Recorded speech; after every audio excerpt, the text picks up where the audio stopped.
The origins for a male to hold a concubine were for sexual pleasure and to ensure numerous children.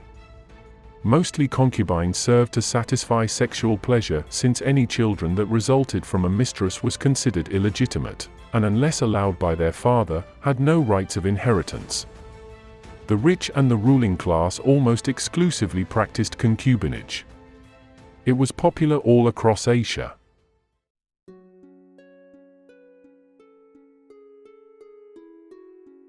Concubinage in China traditionally resembled marriage in that concubines were recognized sexual partners of a man, and were expected to bear children for him. Unofficial concubines were of lower status, and their children were considered illegitimate. In pre-modern China, it was illegal and socially disreputable for a man to have more than one wife at a time, but it was acceptable to have concubines. From the earliest times, wealthy men purchased concubines and added them to their household in addition to their wife. The purchase of concubine was similar to the purchase of a servant or slave, yet concubines had a higher social status. In the earliest records, a man could have as many concubines as he could afford to purchase. From the Eastern Han period, AD 25 to 220, onward, the number of concubines a man could have was limited by law. The higher rank and the more noble identity a man possessed, the more concubines he was permitted to have. A concubine's treatment and situation was variable and was influenced by the social status of the male to whom she was attached, as well as the attitude of his wife. In the Book of Rights chapter on the pattern of the family, it says, if there were betrothal rights, she became a wife, and if she went without these, a concubine. Wives brought a dowry to a relationship, but concubines did not. Concubinage relationship could be entered into without the ceremonies used in marriages, and neither remarriage nor a return to her natal home in widowhood were allowed to a concubine. The position of the concubine was generally inferior to that of a wife. Women in concubinage were treated as inferior, and expected to be subservient to any wife under traditional Chinese marriage. The women were not wedded in a whole formal ceremony, had less right in the relationship, and could be divorced arbitrarily. They generally came from lower social status or were bought as slaves. Women who had eloped may have also become concubines, since a formal wedding requires her parents' participation.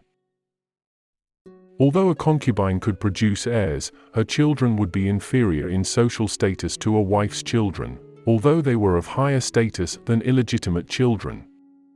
The child of a concubine had to show filial duty to two women, their biological mother and their legal mother, the wife of their father. After the death of a concubine, her sons would make an offering to her, but these offerings were not continued by the concubine's grandsons, who only made offerings to their grandfather's wife. There are early records of concubines allegedly being buried alive with their masters to keep them company in the afterlife. Until the Song dynasty, 960 to 1276, it was considered a serious breach of social ethics to promote a concubine to a wife. During the Qing dynasty, the status of concubines improved. It became permissible to promote a concubine to wife if the original wife had died and the concubine was the mother of the only surviving sons. Moreover, the prohibition against forcing a widow to remarry was extended to widowed concubines. During this period, tablets for concubine mothers seem to have been more commonly placed in family ancestral altars, and genealogies of some lineages listed concubine mothers. Many of the concubines of the emperor of the Qing dynasty were freeborn women from prominent families. Concubines of men of lower social status could be either freeborn or slave.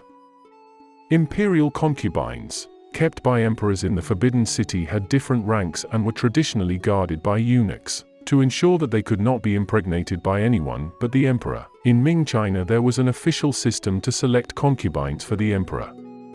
The age of the candidates ranged mainly from 14 to 16. Virtues, behavior, character, appearance, and body condition were the selection criteria. Despite the limitations imposed on Chinese concubines, there are several examples in history and literature of concubines who achieved great power and influence. Lady Yehanara, otherwise known as Empress Dowager Cixi, was arguably one of the most successful concubines in Chinese history.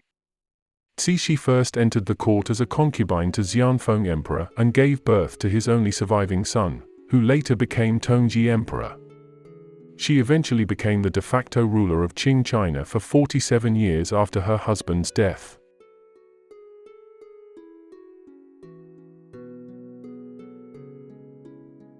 Concubinage in Meiji Japan was socially acceptable, but the Meiji Civil Code legally adopted monogamy. Men during this period turned to concubines for entertainment, emotional fulfillment, and sexual pleasure. The custom of this time that did not allow respectable men and women to associate with one another in a friendly manner, turned men to concubines. Having a concubine or concubines during this period was seen as a symbol of wealth, high status, and holding authority. A woman having a lover was grounds for divorce, along with it being a criminal offense. Women in those societies had little rights. They had the lowest places in the family and community. It was quite common for a poor father to sell a daughter to a rich man to be a concubine, to get money to take care of the rest of the family. There was also many women who were forced into being concubines simply because a rich man or ruler liked the way they looked. Concubinage still exists today in various forms.